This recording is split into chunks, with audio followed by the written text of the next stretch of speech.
ஒரு நாள் கூட பொள்ளாச்சி நாடாளுமன்ற உறுப்பினர் பேசவில்லை என்று பல பத்திரிகைகளே வந்திருந்தது. அப்படி என்றால் அந்த நாடாளுமன்ற உறுப்பினரினால் இந்த தொகுதிக்கு என்ன நடக்கும் என்பதை நாம யூகித்துக் கொள்ளலாம்.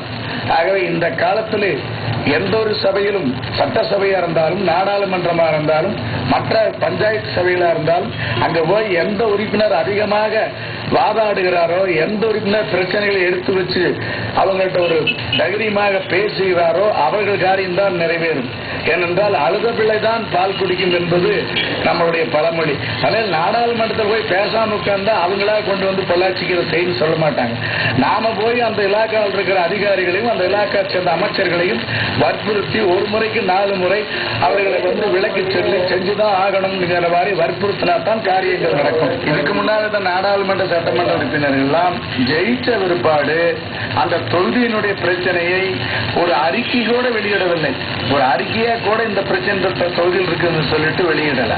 நம்ம நாளா சட்டமன்ற உறுப்பினர், நாடாளுமன்ற உறுப்பினர் இந்த மாவட்டத்தை ஆக்க வேண்டும் என்று ஒரு முறை கூட அந்த சட்டமன்றத்திலேயும் நாடாளுமன்றத்திலேயும் பேசவில்லை.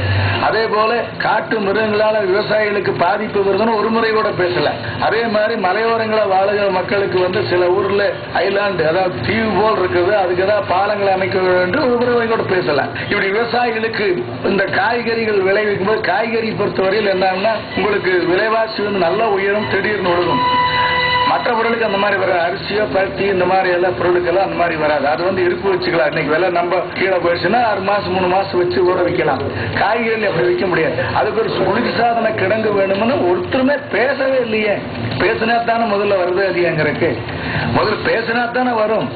பேசவே இல்லை. பேசாம எப்படி ஒண்ணு கொண்டு வந்து கொடுப்பாங்க? உங்க குறைய சொல்லலன்னா யார் அந்த குறையை நிவர்த்தி பண்ணி கொடுப்பாங்க? அதனால முதல்ல இருக்கிற பிரச்சனைகளை எடுத்து சொல்லுவதற்கு தெரிந்து கொள்ள வேண்டும். அது எந்த அளவுக்கு அந்த பிரச்சனைகள் எல்லாம் அரசு நிறைவேற்றுங்கிறத ரெண்டாவது. எடுத்து சொல்லுவதற்கே முதல்ல ஆள் இல்லை. சட்டமன்ற நாடாளுமன்ற உறுப்பினர்களும் சட்டமன்றத்திலும் நாடாளுமன்றத்திலையும் அந்த பிரச்சனைகளை எடுத்து சொல்லுவதற்கு அவர்கள் வந்து இதுவரை செய்யப்படவில்லை. அவை முதல்ல எடுத்து சொல்ல வேண்டும். அதாவது இதுவரையில பொள்ளாச்சி தொகுதியிலே, பொள்ளாச்சி பகுதியிலே நாடாளுமன்ற சட்டமன்ற உறுப்பினர்கள் எல்லாம் இதுவரையிலும் அவர்களெல்லாம் வெற்றி பெற்று போனவர்கள் எல்லாம் ஒரு மிகப்பெரிய அரசியல் கட்சியை சேர்ந்தவர்கள்.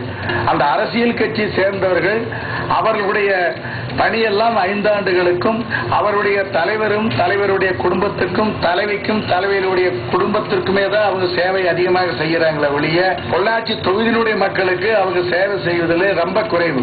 காரணம் என்னவென்றால் அவர்கள் கட்சி தான் அவங்களுக்கு நாடாளுமன்ற உறுப்பினர் ஆக்கி இருக்குதுங்கிற ஒரு நம்பிக்கையில அவங்க இருக்காங்க.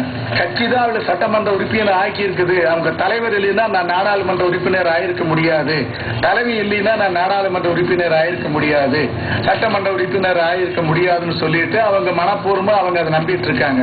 அப்ப வந்து மக்கள்னாலதான் அவங்க நாடாளுமன்ற உறுப்பினர் ஆனாங்கிறத மறந்துடுறாங்க. அவங்க தலைவர் சீட்டு கொடுத்தாரு, தலைவருடைய போட்டா போட்டு நாங்க ஜெயிச்சோம், அதனால தலைவர் சொல்றதுதான் கேட்க முடியும், தலைவர் அதனால வந்து அவங்க அந்த தொகுதிக்கு உண்டான வேலைகளையே மறந்துடுறாங்க.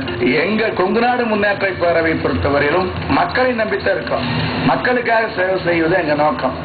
மக்களுக்கு என்ன பிரச்சனை என்பதை ஒரு மாசத்துக்கு ஒரு முறையாவது மக்களை சந்திக்கணும். நாங்கள் தினமும் சந்திக்கிறது என்பது எல்லாம் ஒரு மாசத்துக்கு ஒரு முறை ஒவ்வொரு தொகுதிக்கும் சென்று கூட்டத்தை போட்டு அங்க இருக்கிற பிரச்சனைகளை ஆய்வு செய்து அந்த பிரச்சனைகள் எல்லாம் ஒரு குறிப்பெடுத்துட்டு போய் நாடாளுமன்றத்தில் நிச்சயமாக பெஸ்ட்ராம் சாமியா எனக்கு வாய்ப்பு கொடுத்தால் இந்த முறையை நான் கையாளுவேன் என்று நிச்சயமாக சொல்லுகின்றேன். பொள்ளாச்சி நாடாளுமன்ற தொகுதியில் சிலிண்டர் சின்னத்திலே வாக்களித்து வெற்றி பெற்றால் நிச்சயமாக வெற்றி பெற்றவுடன் 6 நாடாளுமன்ற தொகுதிக்கும் பொள்ளாச்சி நாடாளுமன்றத்துக்கு உட்பட்ட 6 சட்டமன்ற தொகுதிக்கும் ஒரு நிர்வாக அலுவலகத்தை திறந்து அங்கு நிரந்தரமாக ஒரு அலுவலரை அங்கே நியமித்து அவர் அந்த சட்டமன்றத்தில் இருக்கிற பிரச்சனைகளை தினமும் ஆய்வு செய்து அந்த அறிக்கையை நானும் போய் அங்கே அந்த அறிக்கைகள் எல்லாம் சேகரித்து அதுல எந்தெந்த அறிக்கைகள் வந்து அதாவது ஒரு கேட்க வேண்டிய அறிக்கையாக இருக்கிறது அதையெல்லாம் ஒரு சரி செய்து அந்த அறிக்கைகளை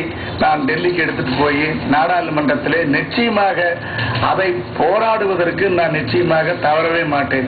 என்னை பொறுத்தவரையிலும் நாடாளுமன்றத்தினுடைய நிகழ்ச்சிகளிலே கலந்து கொண்டு பேசுவதிலே எனக்கு எந்த விதமான இடைஞ்சலும் இல்லை.